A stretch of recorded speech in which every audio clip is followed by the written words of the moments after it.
नमस्कार। मैं हूँ रेखा। मैं हूँ ऋचा।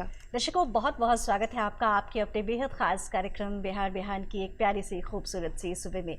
एक नई सुबह की शुरुआत हो चुकी है और ऐसा कहते हैं कि उम्मीदों से भरी सुबह जो होती है वो बेहद ख़ास होती है, क्योंकि हमारे पास पूरा दिन होता है। हमें कोशिश ये करनी चाहिए कि अपने दिन को बेहतर तरीके से बिताएं और इसके लिए बेहद ज़रूरी है कि एक नए दिन की शुरुआत नए तरीके से करें, नई ऊर्जा के साथ करें।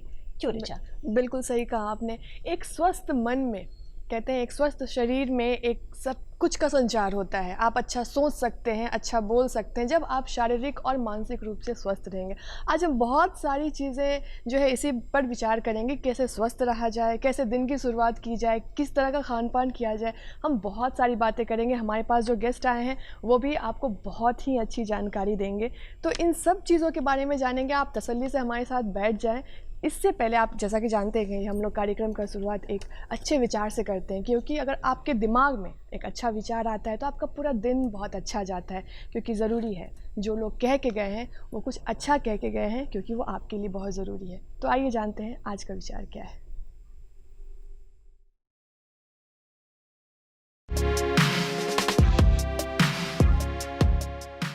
मनुष्य जितना ज्ञान में घुल गया हो उतना ही कर्म के रंग में रंग जाता है।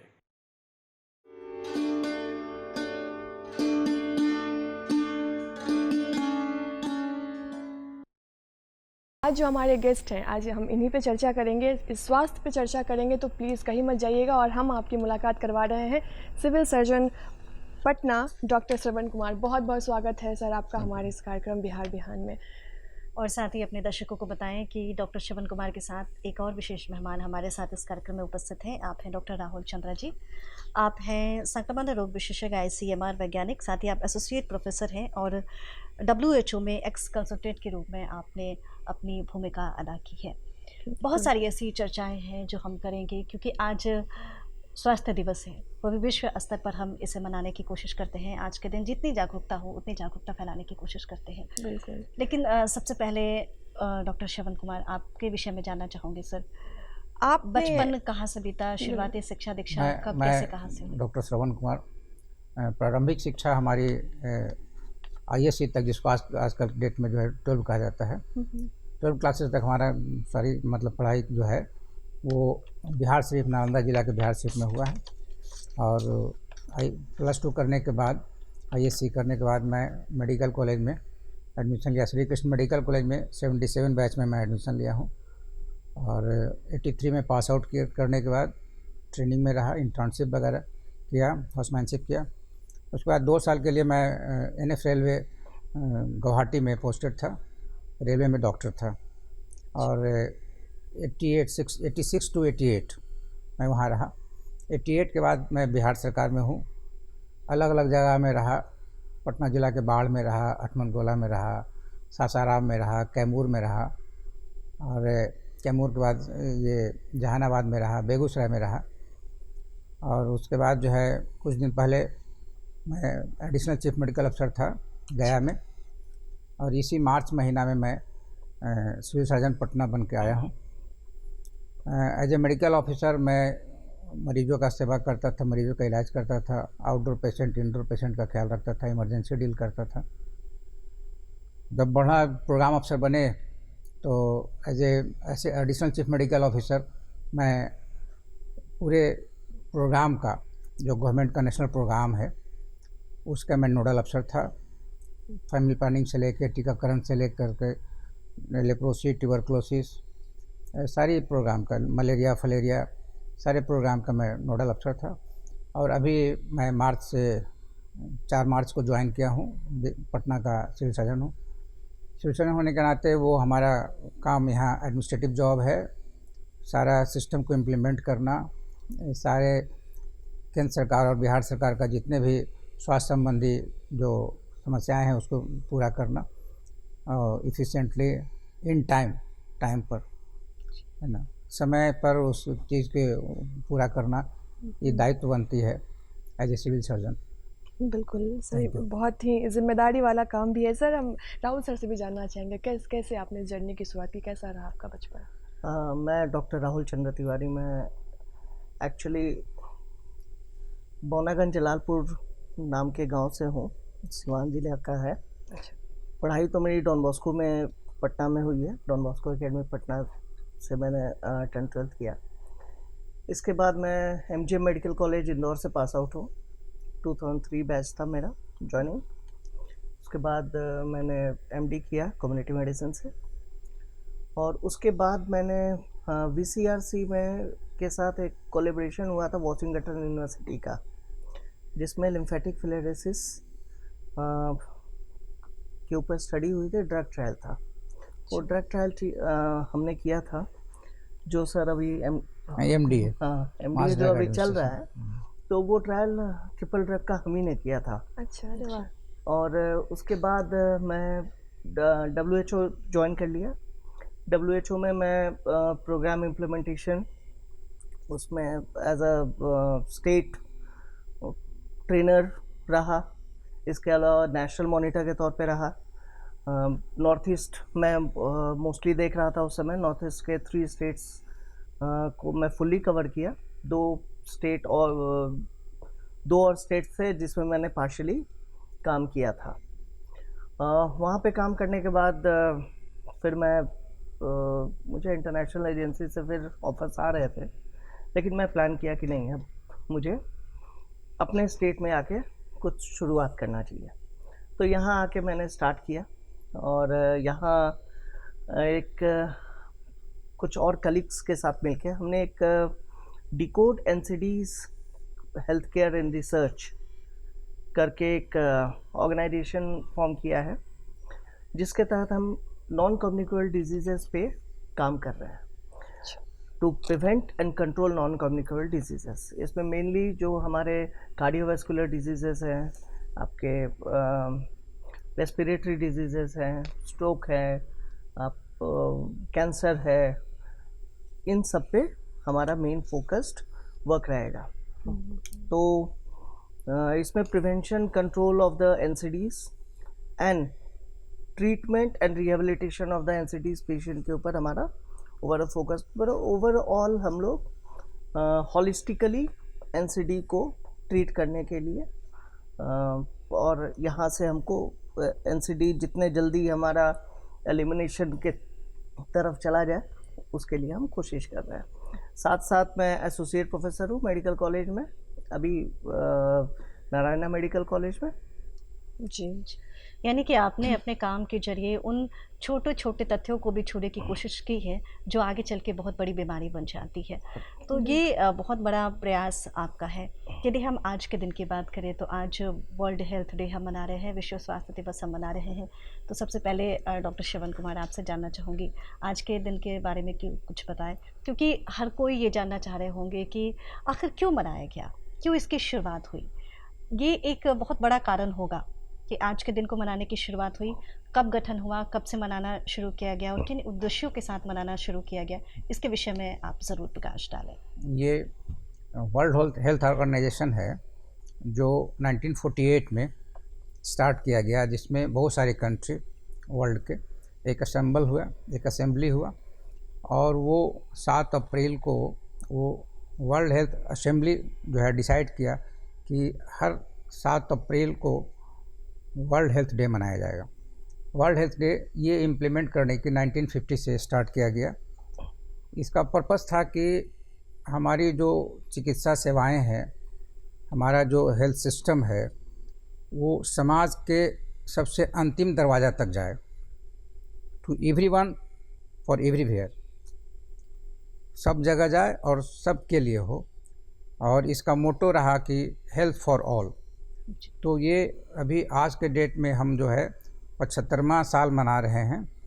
75वां वर्षगांठ है WHO का, वर्ल्ड हेल्थ ऑर्गेनाइजेशन का।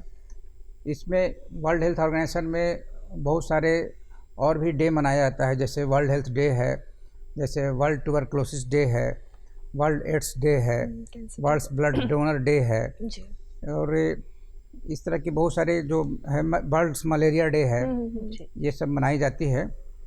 टोटल 8 इसके मतलब विंग है जो वर्ल्ड हेल्थ ऑर्गेनाइजेशन ने स्टार्ट किया है। उसमें एक जो है वर्ल्ड हेल्थ ये आज डे मनाया जा रहा है, विश्व स्वास्थ्य दिवस। इसका पीछे पर्पस है, वो WHO के एक डिफिनीशन दिया है कि व्हाट इज़ हेल्थ, स्वास्थ्य क्या है। जी। तो उसका है एक लाइन का डिफिनीशन है जो प्रिवेंटिव मेडिसिन में डॉक्टर बता रहे थे कि वर्ल्ड इज ए मतलब physical, mental and social wellbeing. आप शारीरिक रूप से स्वस्थ हों तो स्वस्थ नहीं कहलाएंगे, आपको मानसिक रूप से भी स्वस्थ होना होगा तब आप स्वस्थ कहलाएंगे। और अगर शारीरिक रूप से और मानसिक रूप से खुद स्वस्थ हैं और सामाजिक रूप से आप स्वस्थ नहीं हैं, समाज के आदमी आपको रिकॉग्नाइज नहीं करते हैं, समाज के आदमी आपको अच्छे नहीं कहते हैं, इसका मतलब है कि आप सामाजिक रूप से स्वस्थ नहीं हैं। इसलिए स्वस्थ होने के लिए ज़रूरी है आदमी को कि physical, mental and social wellbeing होना। तो health for all, health for everywhere, health for everyone, ये इसका मोटो है। और ये आज हम लोग इसको स्टार्ट कर रहे हैं। इसका मनाने का पर्पस है कि अवेयरनेस जगाना।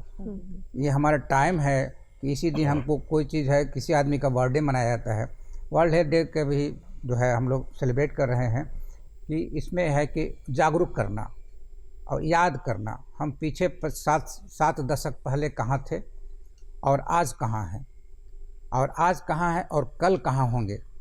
हमारे life, quality of life change हो, क्वालिटी ऑफ लाइफ इम्प्रूव करे, शारीरिक रूप से, पोषण के रूप में। इसमें सरकार की भी बहुत सारी अपनी अपनी व्यवस्थाएं हैं, जैसे कि अभी आंगनबाड़ी केंद्र में बच्चों को जो है पोषण दिया जाता है, ये आयरन, फॉलिक एसिड दिया जाता है, कैल्शियम दिया जाता है, तरुण युवक युवकाओं को जो है उसका शिक्षा दिया जाता है, कैसे रहेंगे। ये सब नेशनल प्रोग्राम्स के तहत आ रहा है जो अलग अलग टाइम में दिव्यांगजनों को, जो दिव्यांगजन हैं उनको इम्प्रूव कैसे करेंगे, उनकी क्वालिटी कैसे इम्प्रूव करेंगे। तो इसमें शिक्षा विभाग, स्वास्थ्य विभाग और सामाजिक कल्याण विभाग ये सब मिल करके उस पर कर रहे हैं। और अभी भी हमारे पूरे बिहार में वो हर प्रखंड स्तर पर जो है एक स्कूल से और समाज कल्याण से खोजी दल बना है जो खोजेगा कि 21 प्रकार का जो है विकलांगता है, 21 टाइप का विकलांगता है। तो उसमें कि खोजना है और किसको क्या ज़रूरत है। कुछ फिजिकल है, कुछ हियरिंग ऐड है, कुछ आई प्रॉब्लम्स है, कुछ मेंटल प्रॉब्लम है ना, ऑटिज़म है, अलग अलग है। 21 टाइप ऑफ विकलांगता जो है, दिव्यांगता जिसको कहा जाता है, दिव्यांगता डिसाइड है। और वो हमारा सारे बिहार में, दूसरे डिस्ट्रिक्ट के बारे में तो नहीं जानते, दूसरे स्टेट के बारे में नहीं जानते, लेकिन वो सब जगह किया जा रहा है ताकि उसकी लाइफ को इम्प्रूव किया जाए। जैसे ट्राइसिकल दिया जाए जिसको दोनों पैर से जो लाचार है ना। बैटरी पहले था कि हाथ से चलाना है, जी। और अब है कि बैटरी सिस्टम पर ट्राइसाइकिल चलेगा, बस बटन दबाए और चलने लगेगा। तो इस तरह का जो भी सरकार की जो प्रोग्राम होती है उसको इम्प्लीमेंट किया जाता है। और मैं आशा ही नहीं, पूरा मतलब आश्वस्त हूँ कि आने वाले कल में हमारा लाइफ, हमारे देशवासी का, बिहारवासी का लाइफ बहुत इम्प्रूव करेगा। सर बताएं आपकी 7 तारीख का क्या महत्व है। इस साल का मैम जो थीम है वर्ल्ड हेल्थ डे का, हेल्थ फॉर ऑल। तो हेल्थ फॉर ऑल के लिए सबसे इम्पोर्टेंट जो हमारा प्रायोरिटी यहाँ पे है वो तीनों लेवल पे है। इंडिविजुअल लेवल पे लोगों को अपना वेलबींग बढ़ाना पड़ेगा और जो हेल्थ पे इन्वेस्टमेंट है वो बढ़ाना पड़ेगा।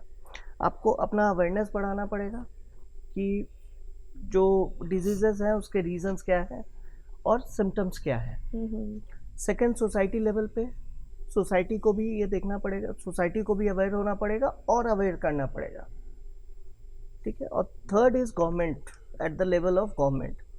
गवर्नमेंट के लेवल पे सबसे इम्पोर्टेंट ये है कि हमारा जो स्ट्रक्चर स्ट्रेंथनिंग है वो हम करें। हमारा आज भी डॉक्टर पेशेंट रेशियो बहुत कम है compare to other countries. Second, हमारे जो सोशल सिक्योरिटी, ऐसे तो बहुत सारे सोशल सिक्योरिटी प्रोग्राम आए हैं हेल्थ के ऊपर, लेकिन सोशल सिक्योरिटी हमें और स्ट्रेंथन करना पड़ेगा।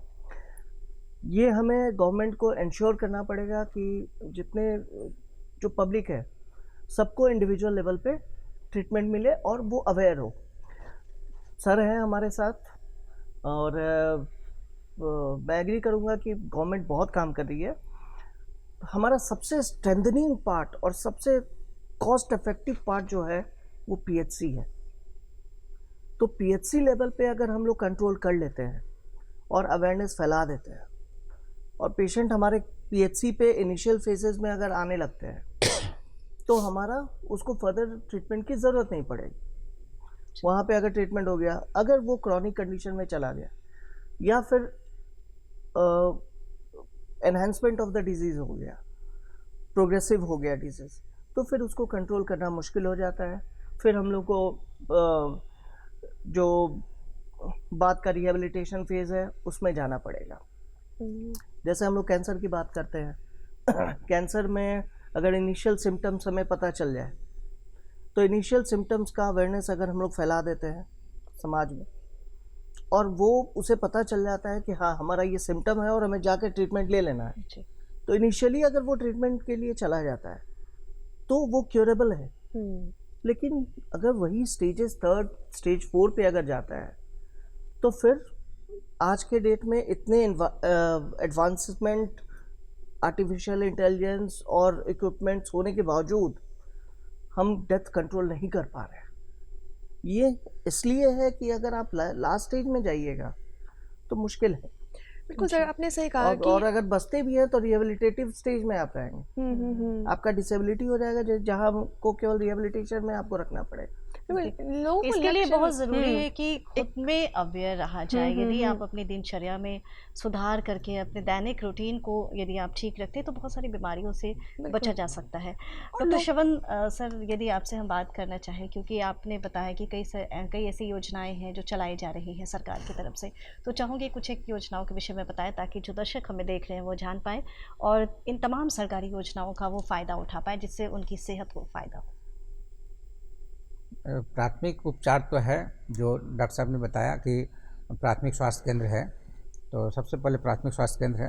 प्राथमिक स्वास्थ्य केंद्र के नीचे भी जो है अतिरिक्त प्राथमिक स्वास्थ्य केंद्र है, उसके नीचे भी स्वास्थ्य उपकेंद्र है, पूरे बिहार सरकार में है। हाँ, अभी शहरी क्षेत्र में जो है शहरी प्राथमिक स्वास्थ्य केंद्र है। जैसे हमारे पटना शहर में 25 ऐसे स्पेस बनाए गए हैं, जगह बनाए गए हैं जिसमें शहरी प्राथमिक स्वास्थ्य केंद्र चलते हैं, जो सुबह के 11 बजे से शाम के 7 बजे तक कंटिन्यू रहते हैं। और आप वहाँ का जो प्रोग्राम्स है कि बहुत सारे बीमारी को, जैसे डॉक्टर साहब ने बताया कि बीमारी कुछ है जो गैर संचारी रोग है, कुछ बीमारी है संचारी रोग। मतलब संचारी रोग मतलब कि जैसे मच्छर काटने से एक दूसरे से फैलता है, जैसे कि ये लेप्रोसी है, मैन टू मैन फैलता है, एयरबॉर्न डिजीज है, तो वो संचारी रोग कहलाता है, क्लासिफाइड कर दिया गया है। और एक गैर संचारी है, जैसे आपका ब्लड प्रेशर है, शुगर है, कैंसर है, साइकेट्रिक प्रॉब्लम है।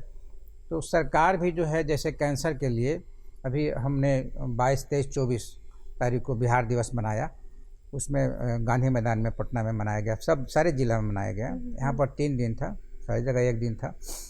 तो उसमें भी अवेयरनेस प्रोग्राम राज्य स्वास्थ्य समिति के द्वारा अवेयरनेस प्रोग्राम बनाया गया। उसमें कैंसर के कंसल्टेंट लोग बैठे हुए थे जो भाभा एटॉमिक रिसर्च सेंटर से हैं, और सारे जगह सारे डिस्ट्रिक्ट्स में, आई थिंक्स कि पटना में तो है, इसके मैं पहले गया में था, गया में भी है।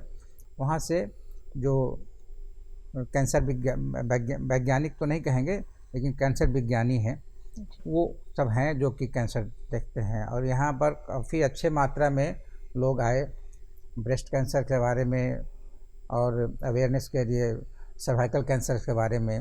ये 2 कैंसर जो है महिलाएं के लिए बहुत जानलेवा है, जिसको अवेयरनेस अगर समय से किया जाए, जांच किया जाए और उसको बताया जाए, ये महिला में जो है जागरूकता दिया जाए, तो ये इसको बहुत हद तक रोका जा सकता है। तो संचारी रोग हो गया, गैर संचारी रोग हो गया। बीमारी नहीं फैले इसके लिए टीकाकरण का एक अलग सेटअप है, जिसके इंचार्ज जो हैं जिला प्रतिरक्षण पदाधिकारी होते हैं। और उसी तरह से जिला मलेरिया पदाधिकारी, जिला मलेरिया फलेरिया पदाधिकारी हैं, जिला कुष्ठ पदाधिकारी हैं, है ना।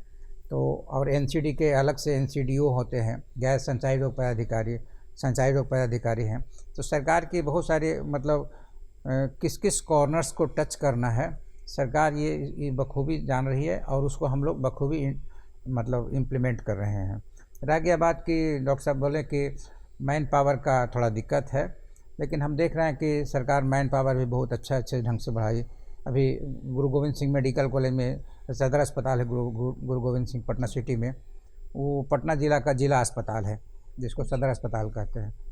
वहाँ एक सदर अस्पताल में 30 डॉक्टर का वैकेंसी है और 30 डॉक्टर में 27 डॉक्टर आज के डेट में फिक्स मतलब हैं। तो एक ज़िला अस्पताल में इतने डॉक्टर्स होना, किसी भी प्राथमिक स्वास्थ्य केंद्र में 4, 5, 6, 7 ऐसे करके डॉक्टर्स हैं।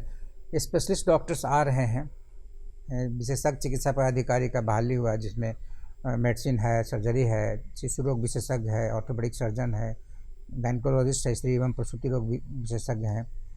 फिर सरकार जो है जैसे पटना में ही लोकनायक जयप्रकाश नारायण अस्पताल है राजवंशी नगर में, वो सुपर स्पेशलिटी हॉस्पिटल बनाया गया है जो कि सिर्फ हड्डी के लिए है, ऑर्थोपेडिक के लिए है। राजेंद्र नगर में सुपर स्पेशलिटी हॉस्पिटल बनाया गया है नेत्र रोग विशेषज्ञ के लिए, वहाँ काफ़ी संख्या में। और हमारा अभी उप मुख्यमंत्री स्वास्थ्य मंत्री माननीय श्री तेजस्वी यादव जी का एक अलग प्रोग्राम था कि इस फिनांशियल ईयर में हम 1 लाख मोतियाबिंद का ऑपरेशन सरकारी संस्थान में कराएंगे। और हम लोग आपको लोगों को जान के खुशी होगी कि हम लोग 1 लाख के टारगेट को क्रॉस कर चुके हैं। क्या बात है, बहुत बढ़िया है सर। जैसा कि आपने अभी बताया कि बिहार दिवस पे हर एक ज़िले पे इस तरह का आयोजन किया गया अवेयरनेस का। सर उसके अलावा सालों भर अगर देखा जाए तो जागरूकता के लिए क्या क्या कदम उठाए जा रहे हैं? जागरूकता के लिए है IEC प्रोग्राम होता है, अच्छा, इंफॉर्मेशंस एजुकेशन एंड काउंसलिंग, है ना। इसकी हर प्रोग्राम का IEC पम्पलेट है, बैनर है, सब जगह आपको देखने को मिल सकता है ना, सब जगह। नंबर 1। नंबर 2 है कि जो हमारा ग्रास रूट लेवल पर जो है हमारी आशाएं हैं, आशा दीदी है और हमारा आंगनबाड़ी वर्कर है जो ICDS प्रोग्राम के तहत कवर होता है। लेकिन ICDS प्रोग्राम और हेल्थ जो है दोनों एक दूसरे के पूरक हैं। वहाँ पर भी हमारे आयुष डॉक्टर्स की बहाली हुई है जो RBS के कहते हैं, राष्ट्रीय बाल सुरक्षा कार्यक्रम। उसके तहत वो स्कूल में जा कर के वो मतलब बीमारी का पता लगाते हैं, जन्मजात विकलांगता, जैसे किसी के हार्ट में छेद हो, किसी का मतलब कान का जो प्रॉब्लम हो, तो उस सब को जो है फिर हम लोग एक जगह इकट्ठे कर के और जिला स्तर से उसको हम लोग भेजते हैं। जैसे बहुत सारा बहरा जो है कान जन्मजात बहरा है, कॉकलियर इम्प्लांट लगाया जाता है जो कानपुर में होता है, हम लोग उसको यहाँ से भेजते हैं। हार्ट का में मतलब दिल में छेद हो, ASD VSD बीमारी का नाम है, उसकी इलाज के लिए हम लोग अलग अलग जगह से एम्स है, अहमदाबाद है, हम लोग भेजते हैं उसका इलाज के लिए। एम्स दिल्ली है और वो एक बच्चे के साथ एक माँ जाएंगी और उसके साथ एक डॉक्टर्स भी जाएगा स्कॉट करके। यदि हम चर्चा करें आपके अनुभव की, डॉक्टर राहुल, आपने बताया कि WHO में आपने कई वर्ष दिए हैं और कई रिसर्च प्रोजेक्ट भी आपके चल रहे हैं, तो इसके विषय में क्या कुछ बताना चाहेंगे? इनिशियली तो मैंने लिम्फेटिक फेरेसिस पे स्टडी किया था, जो MDA हम बात कर चुके हैं। इसके बाद मैं जब WHO में गया उस समय मैं इनिशियली तो वैक्सीनेशन कैंपेन के लिए गया था। तो इंटेंसिफाइड मिशन इंद्रधनुष और मीजल रूबेला वैक्सीनेशन कैंपेन उस समय हुआ था। तो उसमें 100% सैचुरेशन का टारगेट था। और मुझे इनिशियली जो मिला था वो एक इंस्पिरेशनल डिस्ट्रिक्ट था नामसाई, जो इंडिसेस में जो स्टैट्स होते हैं उसमें सबसे नीचे था। और लेकिन हमने मिलके काम किया, वहाँ प्लानिंग की, एग्जीक्यूशन किया और अरुणाचल में पहला डिस्ट्रिक्ट था वो जो 100% सैचुरेशन आया, जो सबसे नीचे IMI में था, लेकिन MR वैक्सीनेशन कैंपेन में सबसे ऊपर उसने पाया। फिर बाद में IMI में भी उसने स्ट्रेंथन किया। इसके अलावा मैं अरुणाचल में बहुत एक जगह मैं नेशनल मॉनिटर गया था, जो I was the first person जो वहाँ कोई भी इंटरनेशनल एजेंसीज़ के तरफ से या नेशनल एजेंसी की तरफ से पहुँचा था। अननी नाम है उसका। तो मैं पहला था, अब तो लोग जाने लगे हैं। वहाँ पे जाके हमने TOT किया, सेमिनार्स किए, मॉनिटरिंग की और सर बता रहे थे आईसी के बारे में, तो बिना आईसी के आज के डेट में कोई भी प्रोग्राम इम्प्लीमेंटेशन अच्छे से नहीं हो सकता। तो आईसी किया हमने वहाँ पे, अननी में किया, फिर ये अपर दिबांग वैली में आता है, बहुत डिफ़िकल्ट एरियाज़ में से है। कुरुंगकु में डिस्ट्रिक्ट है, उसका साल्डी तक मैं जाके वहाँ पे मॉनिटरिंग करके आया हूँ। दामिन बहुत हाई रिस्क एरिया है और हाई रिच एरिया है, वहाँ मैंने काम किया है। अरुणाचल के अप्रॉक्स 10 डिस्ट्रिक्ट्स में मैंने काम किया था। इसके बाद मैं मणिपुर में तमेंगलोंग करके एक डिस्ट्रिक्ट है, वहाँ पे मैंने काम किया। उसके अलावा 2-3 और डिस्ट्रिक्ट हैं, वहाँ पे काम किया था। तमेंगलोंग में 2018 में जो मीज़ल आउटब्रेक सुना होगा आपने, वो इन्वेस्टिगेशन मैंने किया था। वहाँ 50 केसेस सर, इनिशियली हमें खबर मिली कि एक डेथ हुआ है और वो मतलब रोड एक्सेस है ही नहीं वहाँ। तो पहाड़ से चल के 4x4 व्हीकल लेके हम लोग पहुँचे थे वहाँ, और पता चला था कि फीवर के 3-4 केसेस हैं और एक डेथ हुआ है। तो ये सोच के गए वहाँ, दे जाके शॉक्ड, और इतना प्रॉपर मतलब सुपरस्टिशन इतना ऊपर था कि लोग बताने को तैयार नहीं। अब बोले कि नहीं नहीं ये ऐसे ठीक हो जाएगा। फिर और हमारे सामने 4 डेथ्स हुए। तुरंत आईडीएसपी को जो पूरी टीम है उसको बुलाया गया, और हमने अपने व्हीकल से लेके 5-6 लोगों को लेके गए और पूरा इन्वेस्टिगेशन किया। 50 केसेस हमें मिले थे वहाँ पे, और ये बहुत बड़ा होता है। अगर एक केस भी मीजल्स का मिले तो इसको हम लोग बड़ा मानते हैं। इसके अलावा मैंने वहाँ किया, फिर मेघालय में गया। मेघालय में मैंने बहुत काम किया है। आपके गारो हिल्स, टोटल गारो हिल्स में जो बांग्लादेश हम लोग एंटर करते थे, मतलब नो मैंस लैंड एंटर करके फिर हम लोग को जाना, बहुत रिस्की एरिया है वो। बागमारा डिस्ट्रिक्ट है वहाँ पे, बागमारा हेडक्वार्टर है गारो का, एक साउथ गारो का, वहाँ पे हमने काम किया और बहुत अच्छा लगा, बहुत अच्छा एक्सपीरियंस रहा। और उसी के बेसिस पे हमें बहुत सारी अपॉर्चुनिटीज़ मिल रही थी। लेकिन फिर मैं देखा कि एनसीडी पे काम बहुत जिस लेवल पे चाहिए वो नहीं हो रहा है। अगर आप देखिएगा तो top leading cases of death in the world, तो जो top 10 leading causes of death in the world है, उसमें 8 कॉजेस एनसीडी। और आप जैसे जैसे इनकम लेवल हाई करते जाते हैं, लो इनकम लेवल पे 5 कॉजेस है, आप उससे लो मिडिल में जाते हैं तो उसमें 7 है, अपर मिडिल में जाते हैं तो 8 है, अपर में जाते हैं तो 9 है। अपर में केवल लोअर रेस्पिरेटरी इन्फेक्शन के अलावा सब नॉन कम्युनिकेबल डिजीजेस हैं डेथ के जो रीज़न है। Ischaemic heart disease, stroke, ischaemic heart disease, stroke, आपको मेंटल स्ट्रेस, अल्जाइमर्स, इसके बाद सीओपीडी, इस तरह करके जितने डिजीजेज हैं जिसको हम लोग मतलब कंट्रोल कर सकते हैं। अगर इनिशियल फेजेस में हम लोग अवेयरनेस फैलाएं तो इतने डेथ्स को हम कंट्रोल कर सकते हैं, और ये सब लाइफस्टाइल डिजीजेस हैं। ये आपने बहुत बड़ी बात कही है डॉक्टर राहुल, क्योंकि यदि शुरुआती दिनों में हमें पता चल जाए कि किस तरीके से हमें एहतियात बरतनी है तो बीमारियों से तो हम निजात पा ही सकते हैं। डॉक्टर श्रवण कुमार, आपसे बात करना चाहूँगी सर, चूँकि आप सिविल सर्जन पटना हैं, और यहाँ में बिहार में यदि हम बात करें तो कई ऐसे सरकारी योजनाएं चलाई जाती हैं। यदि हम शहरी क्षेत्र की बात करें, यदि हम ग्रामीण क्षेत्र की बात करें, तो कई ऐसी योजनाएं हैं जो लोगों को सेहतमंद रखने के लिए चलाई जाती हैं। बतौर सिविल सर्जन आपके बारे में जानना चाहूँगी, कितना चैलेंजिंग जॉब लगता है, क्या कुछ जिम्मेदारी अपने ऊपर आप महसूस कर रहे हैं? चैलेंज तो स्वास्थ्य सेवाएं में बहुत ज़्यादा है, और बीइंग ए सिविल सर्जन और भी बहुत ज़्यादा है।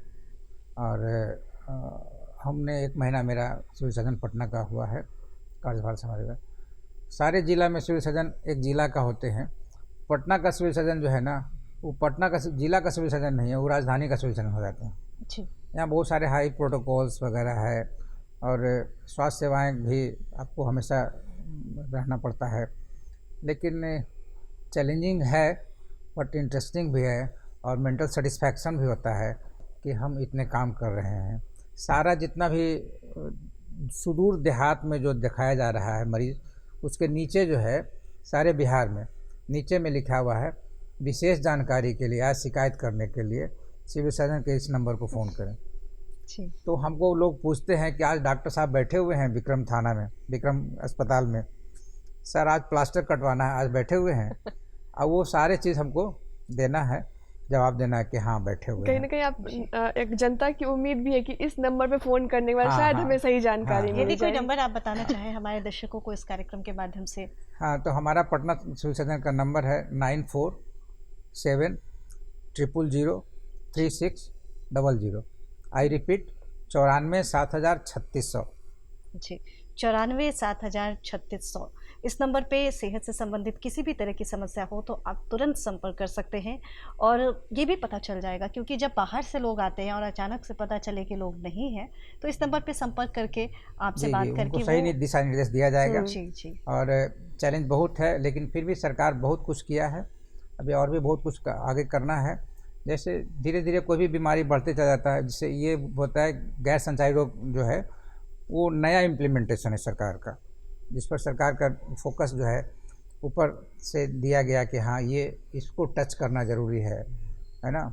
जैसे आपने बताया कि वो गैर संचारी रोग में एक बीमारी है कि मनोवैज्ञानिक, डिप्रेशन, एंजाइटी, निराशा, हताशा, क्रोध, ये सब जो हो रहा है, चिड़चिड़ापन बच्चा में हो जाना, ये सब जो हो रहा है इसके तह तक जाना। और पहली बार है कि लोगों में होता है कि साइकेट्रिस्ट से मिले तो नहीं मिलता है, उसके लिए हम कहेंगे कि काउंसलर, पहले काउंसलर जो है संयुक्त परिवार में दादा दादी नाना नानी हुआ करते थे, माता पिता काउंसलर नहीं हुआ करते थे, दादा दादी नाना नानी हुआ करते थे।